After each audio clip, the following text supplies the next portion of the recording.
Vamos à palavra de Deus, texto, carta de Paulo aos Efésios, capítulo 3, versículo 1 e versículo 13. Vamos ler 1 e o 13. À noite nós vamos continuar expondo a partir do versículo 12 até versículo 2 ao versículo 12. Agora nós vamos falar do versículo 1 e do versículo 13 para poder pouparmos e aproveitarmos o tempo de uma maneira melhor. Portanto, se você quiser ter o texto completo, a exposição completa, você precisa vir aqui às 18 horas hoje para continuar a ouvir a exposição completa do texto da carta de Paulo aos Efésios, no capítulo 3.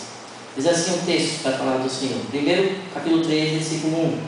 Diz assim: por esta causa eu, Paulo, sou prisioneiro de Cristo Jesus, por amor de vós, gentios, se é que tendes ouvido a respeito da dispensação da graça de Deus na mim confiada para vós outros. Acabei lendo 2, mas é até versículo 1. Por esta causa eu, Paulo, sou prisioneiro de Cristo Jesus, por amor de vós, gentios.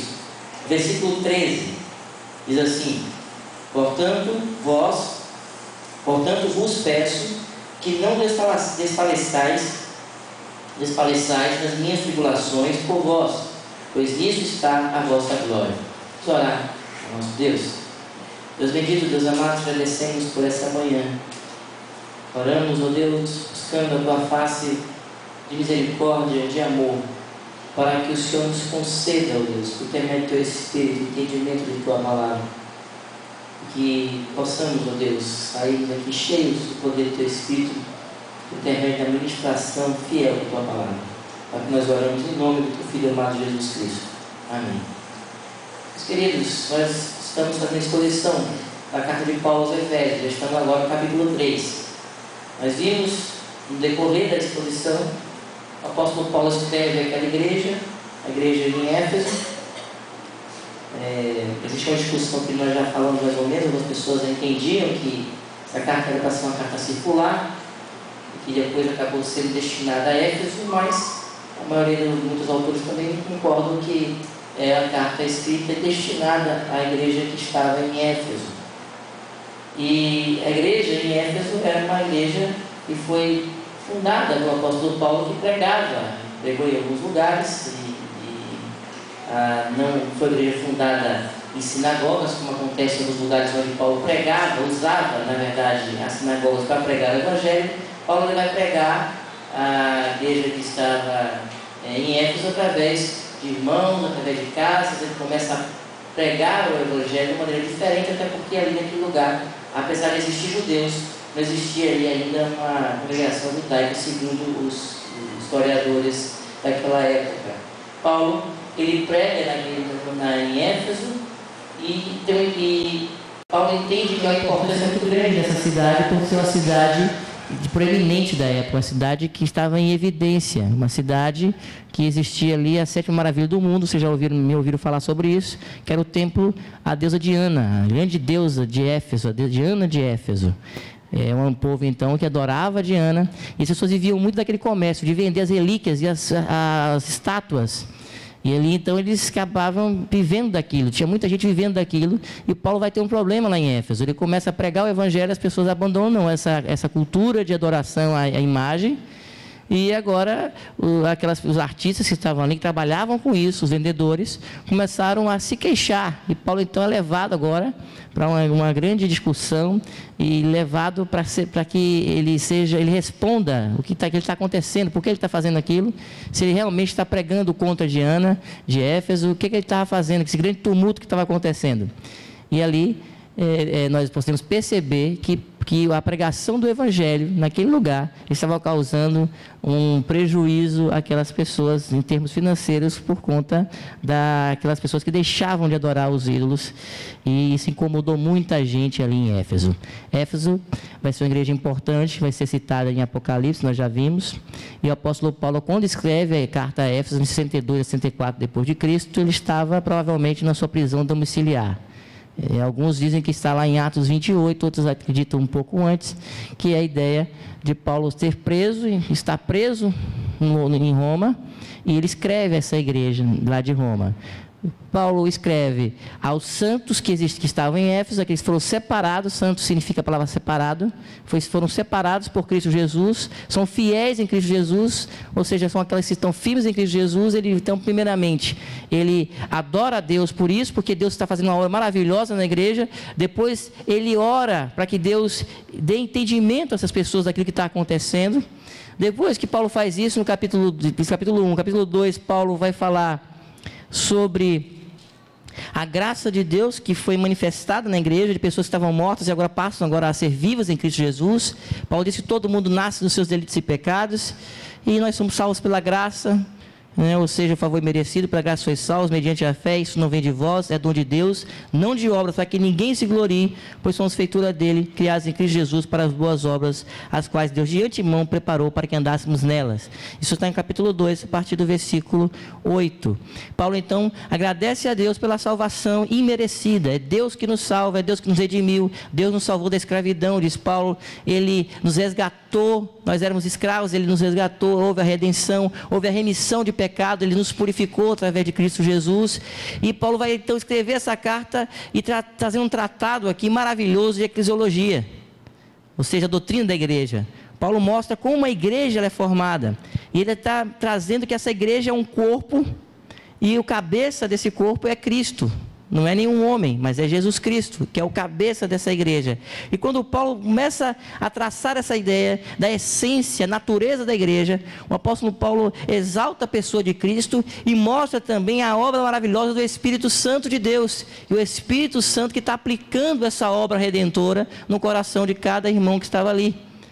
E a partir então do versículo 11, que nós vimos domingo passado, até o versículo de número 22, o apóstolo Paulo agora diz que a igreja é tão maravilhosa, é algo tão precioso, que Deus conseguiu unir aquilo que era humanamente impossível.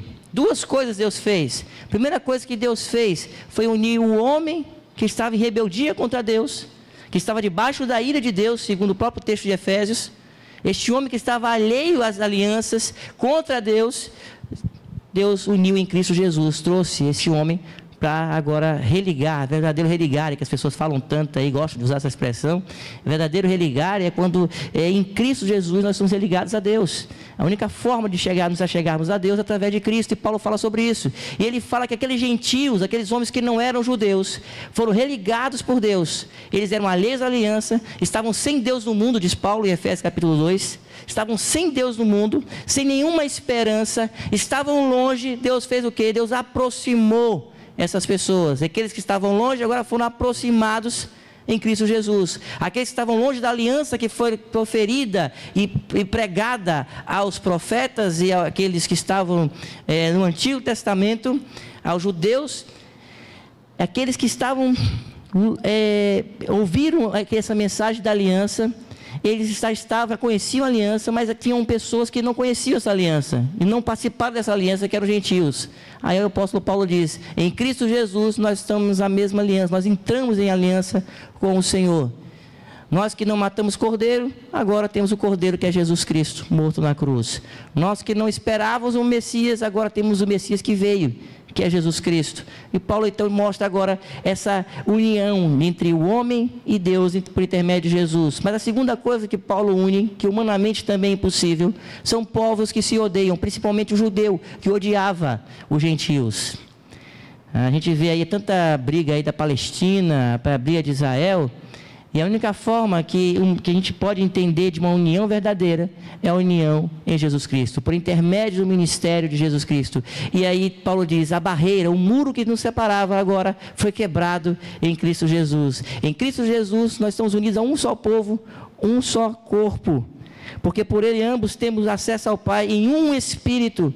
Versículo 19 do capítulo 2 diz: assim já não sois estrangeiros e peregrinos, mas concidadãos dos santos, e sois da família de Deus, edificados sobre o fundamento dos apóstolos e profetas, sendo ele mesmo, Cristo Jesus, a pedra angular, no qual todo edifício bem ajustado cresce para o santuário dedicado ao Senhor, no qual também vós juntamente estáis sendo edificados para a habitação de Deus no Espírito. Aí Paulo diz: olha, vocês tinham um santuário lá, não é?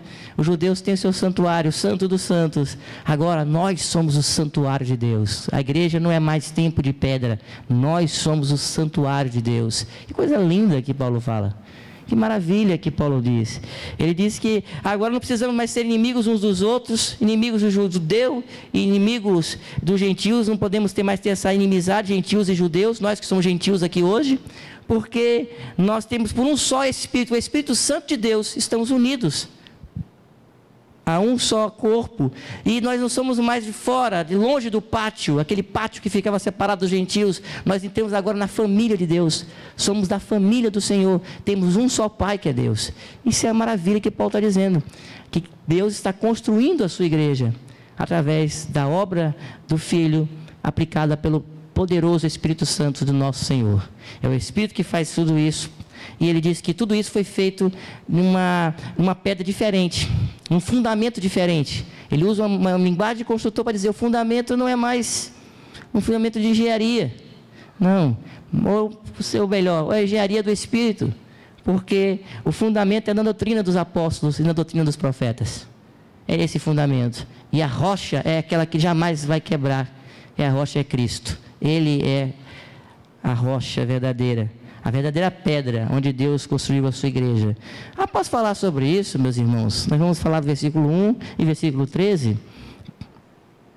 O apóstolo Paulo diz assim, por esta causa, capítulo 3, versículo 1, agora acompanhe comigo. Capítulo 3, versículo 1. Paulo diz assim: por esta causa eu, Paulo, sou prisioneiro de Cristo Jesus por amor de vós, gentios. E Paulo vai usar muito assim: eu, vós, eu, vós. Paulo está falando da igreja, daqui a pouco parece que Paulo faz uma digressão. Paulo tem essa forma de escrita. Muitas vezes ele começa a falar uma coisa, e dentro daquele texto ele fala outras verdades. E algumas pessoas poderiam pensar assim: por que Paulo faz isso? Por que Paulo de uma hora para outra começa a falar do ministério dele? Começa a introduzir o que é que ele está fazendo, por que ele está pregando. E aí a gente fica naquela pergunta muitas vezes, né? E geralmente algumas pessoas fazem essa pergunta: por que Paulo fala isso?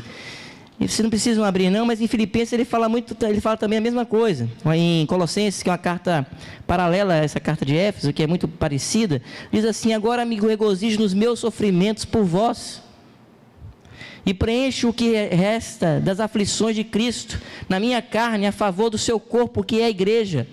Paulo introduz aqui dizendo que eu sou prisioneiro de Cristo Jesus.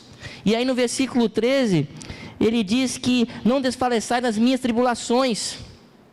Paulo quer dizer para aquela igreja, quer encorajar aquela igreja. Porque o que poderia estar acontecendo na cabeça daqueles irmãos, uma coisa que acontece muito no evangelicalismo moderno, que é o quê?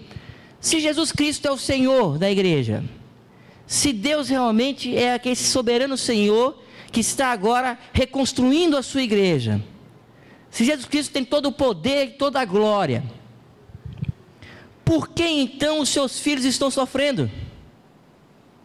Por que há um sofrimento agora pelo apóstolo Paulo, que pregou o evangelho, que evangelizou a igreja de Éfeso, e agora está preso numa prisão domiciliar? Paulo está preso em Roma, meus irmãos. Aquele que é o apóstolo dos gentios está preso, está sofrendo. O que poderia acontecer com aquela igreja? Aqueles irmãos poderiam imaginar que alguma coisa está de errado. Alguma coisa está de errado com essa mensagem. Algo que não está muito certo dentro dessa mensagem. Como que aqueles que têm o poder de Deus, um apóstolo que tem o poder do Espírito Santo, está preso, aprisionado.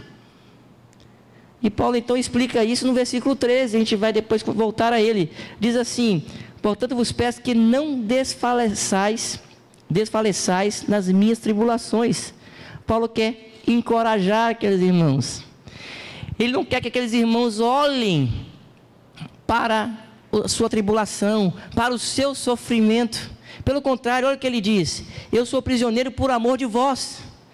Ele é prisioneiro de Cristo por amor de vós.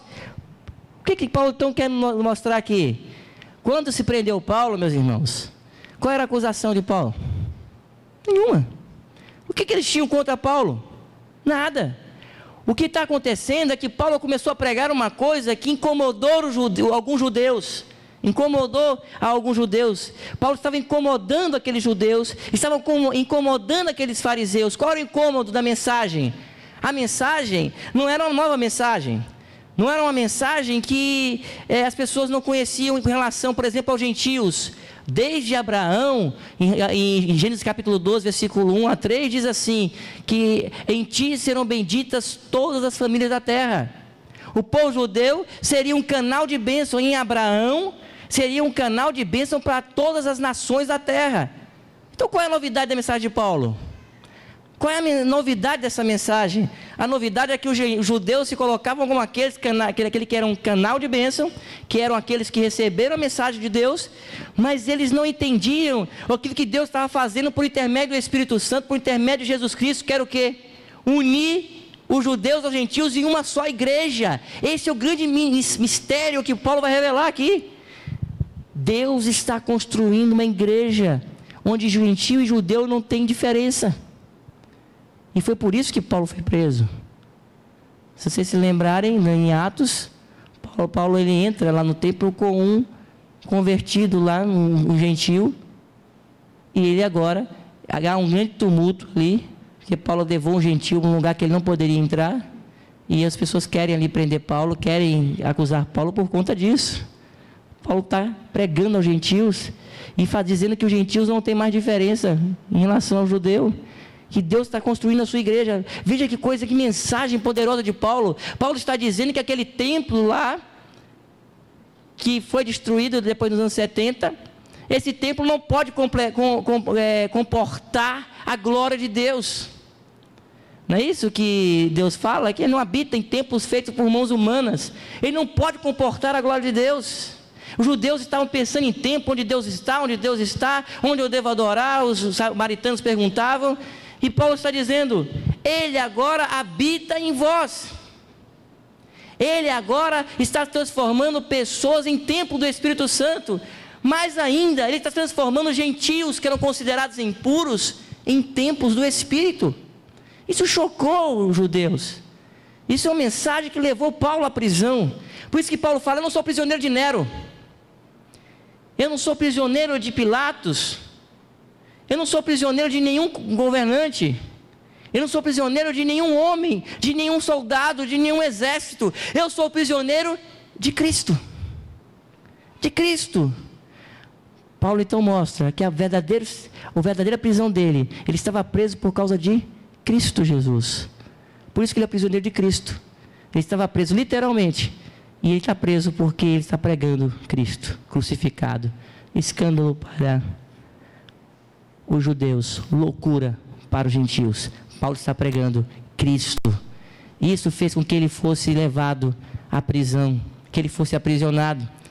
Mas Paulo também diz assim, olha, por amor de vós, gentios, por quê? Porque foi através do ministério da pregação aos gentios que ele foi levado à cadeia. Ele foi levado à prisão por causa do amor que ele tem aos gentios, aqueles que Deus chamou Paulo para pregar aos gentios. Então ele ama aquele povo, ele ama aquelas pessoas que estão perdidas, ele está buscando evangelizá-las, e é por amor dessas pessoas que ele está preso. Ele está preso, e ele então lhe diz, olha, eu não sou prisioneiro de ninguém, sou prisioneiro de Cristo. É interessante fazer um paralelo com Jesus. Jesus diz, não tem autoridade nenhuma. Não tem autoridade nenhuma. Nem autoridade seria dada se você teria, se do céu não fosse lhe dada. Quando Jesus é preso. E Jesus é preso também por quê? Porque sem nenhuma culpa. Ele não foi culpado de nada. Mas ele foi aprisionado e foi levado à cruz. Paulo agora está dizendo, qual é a minha culpa? Minha culpa é porque eu amo vocês, eu amo Jesus, eu fui preso por essa mensagem, a mensagem de Cristo, que Cristo está formando a sua igreja, de todos os povos, todas as raças, todas as nações, sem acepção de pessoas, todos os povos adorarão a Deus. É isso que Paulo está pregando, mas Paulo está pregando uma coisa maravilhosa, ele está dizendo que essa igreja será unida num só templo, nós somos o templo do Espírito Santo de Deus. Mas veja que Paulo diz o seguinte, meus irmãos, vamos lá para o versículo 13.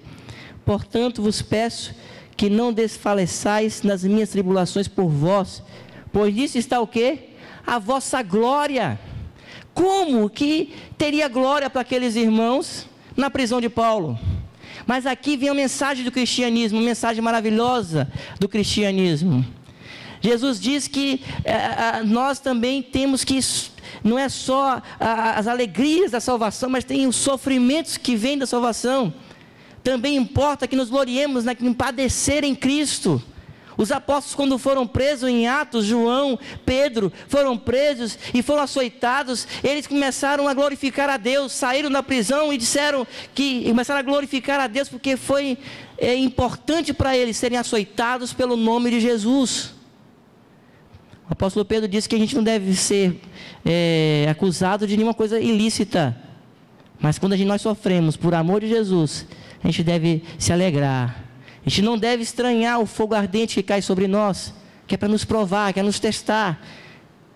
Deus está provando o apóstolo Paulo, mas está provando aqueles irmãos também diante do sofrimento. Paulo está mostrando que o sofrimento dele, aquela prisão que estava acontecendo com ele, está redundando em glória para aqueles irmãos que estavam em Éfeso. Mostra que Cristo é verdadeiro, que a pregação do Evangelho é verdade, está incomodando. Mostra também, meus irmãos, naquela mensagem do Evangelho, mostra que através de muito sofrimento, de muito padecer, que Deus não deu só o dom de salvação, mas de padecer em Cristo, aquela igreja está crescendo, está sendo glorificada. Pela prisão de Paulo agora escreve àqueles irmãos, para fortalecê-los na fé, dizendo que Deus está fazendo a sua obra. E é por isso que Paulo faz esse tratado, apesar de Paulo estar preocupado com uma questão pastoral, isso aqui é um tratado maravilhoso da essência da igreja. A igreja que ela é fundamentada na rocha, que é Cristo, fincada na pedra angular, que é Jesus, e fundamentada na doutrina dos apóstolos, mas a igreja que o Espírito Santo habita, ou seja, em cada um de nós. E o que então, meus irmãos, nós aprendemos do apóstolo Paulo? Vamos pensar um pouco quem é Paulo. Jesus, quando chamou Paulo, ele diz assim: olha, Paulo, eu vou mostrar a você agora o quanto importa, que você sofra por causa do meu nome. Não foi assim? Paulo era perseguidor da igreja. Quando Deus iluminou os olhos de Paulo, que ele ficou cego e depois foi aberto os olhos dele, Paulo agora passa a ser perseguido por aqueles que ele antes estava servindo. Paulo agora é perseguido. Paulo, ele começa a sofrer as consequências de ser realmente cristão. Diz a Bíblia que todos aqueles que querem viver piamente o Evangelho, e querem viver de maneira profunda o Evangelho, serão perseguidos. E aí, meus irmãos, o que é que nós podemos aplicar para a nossa realidade? Uma das coisas pode ser para a própria liderança, para os pastores, para os presbíteros, para nós que estamos na liderança. A primeira coisa não importa nada a não ser a verdade do Evangelho. Se a lei disser que nós não devemos pregar o Evangelho, que sejamos presos por conta disso. O apóstolo Paulo não negociou o seu Evangelho, ele poderia negociar, ele poderia chegar naquele momento e quando foi acusado, ele deixar de pregar o Evangelho, deixar de pregar Cristo e deixar de pregar aos gentios. Ele poderia agradar os seus irmãos judeus e deixar de pregar Jesus como Senhor e Salvador, mas o apóstolo Paulo não faz isso. Ele diz que aquele sofrimento, aquela dor, a prisão, as perseguições, aquilo que ele está sofrendo, aquilo redunda em glória para Deus, em louvor a Deus. E portanto, meu irmão e minha irmã, e você que é líder da igreja, você não pode jamais retroceder na pregação do Evangelho, da fidelidade à palavra de Deus. Não importa como o mundo esteja, como o mundo fique, que se transforme, a palavra de Deus permanece fiel para sempre. E a gente tem que pregar esse Evangelho. Temos que aprender com o apóstolo Paulo. E sabe o que está acontecendo hoje? Muitos líderes evangélicos não querem sofrer por causa do Evangelho, têm medo de falar a verdade, se escondem, não gostam de pronunciar coisas que firam algum costume da atualidade, não põem a cara para fora, não mostram realmente aquilo que o Evangelho deve demonstrar. Existe um evangelho de massagem do ego, em que quer levar o homem e deixa Deus de lado. E nós não podemos sucumbir a isso. Nós não podemos. Não podemos começar a querer encher a igreja, negociando o Evangelho, a palavra de Deus. Paulo foi preso por conta disso. Muitas pessoas, os historiadores dizem que a igreja foi construída em cima do sangue dos mártires. Muitas pessoas morreram, meu irmão, para que o evangelho estivesse aqui para nós hoje no Brasil. E sabe o que acontece com a gente? A gente não quer sofrer nada. Estamos vivendo uma sociedade, aquilo que todo mundo fala aí, você já ouviu falar, uma sociedade hedonista que vive pelo princípio do prazer, só quer o maior prazer, não quer sofrer, não quer passar por provações, não quer ter sofrimento algum, né? Pare de sofrer, é o discurso que tem por aí. Mas o evangelho mostra que importa padecer pelo nome de Cristo. Todos que querem viver fielmente a palavra de Deus sofrerão, diz o evangelho.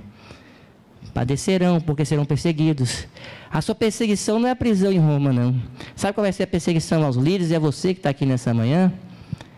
É pessoas que vão chegar no seu trabalho pedindo que você negocie a moral, que você negocie alguma verdade, que você negocie, por exemplo, um jovem negocie sua castidade, porque é coisa ultrapassada, antiga, que você só negue imposto, porque isso aí pode fazer isso, que você naquele momento lá se esconda no seu trabalho, na sua faculdade, na sua escola, você fica escondidinho lá para ninguém saber que você é cristão, porque você tem vergonha do evangelho. E Paulo disse: eu não me envergonho do evangelho, porque é poder de Deus para a salvação de todo aquele que crê, primeiro do judeu e depois do bárbaro, do gentil. Ele não se envergonha do evangelho. Mas existem pessoas, e quem sabe você esteja dentro desse grupo, que tem vergonha do evangelho, tem medo, acha que ser crente é ser ignorante, ser tapado, ser alienado, e aí você fica com vergonha, escondidinho. Meu irmão, saia da sua toca, saia da sua zona de conforto e pregue o evangelho. Aprenda com o apóstolo Paulo.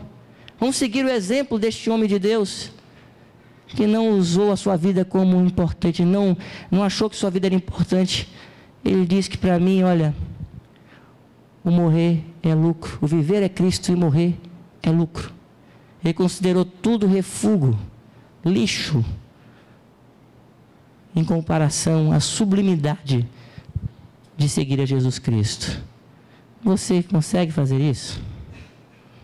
Você consegue, meu irmão? As pessoas estão achando que ser crente hoje é diferente daquele dia, e aí vivem de qualquer jeito. O apóstolo Paulo diz: eu sou prisioneiro de Cristo.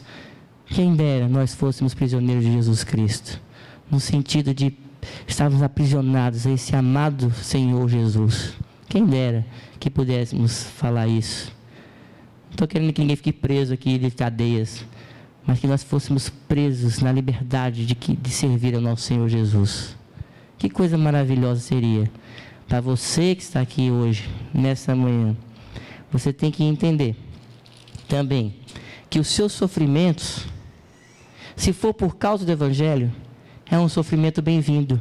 Não é que o crente é masoquista e gosta de sofrer. Não é doença. Não é aquela coisa, eu gosto de sofrer. Não é isso não.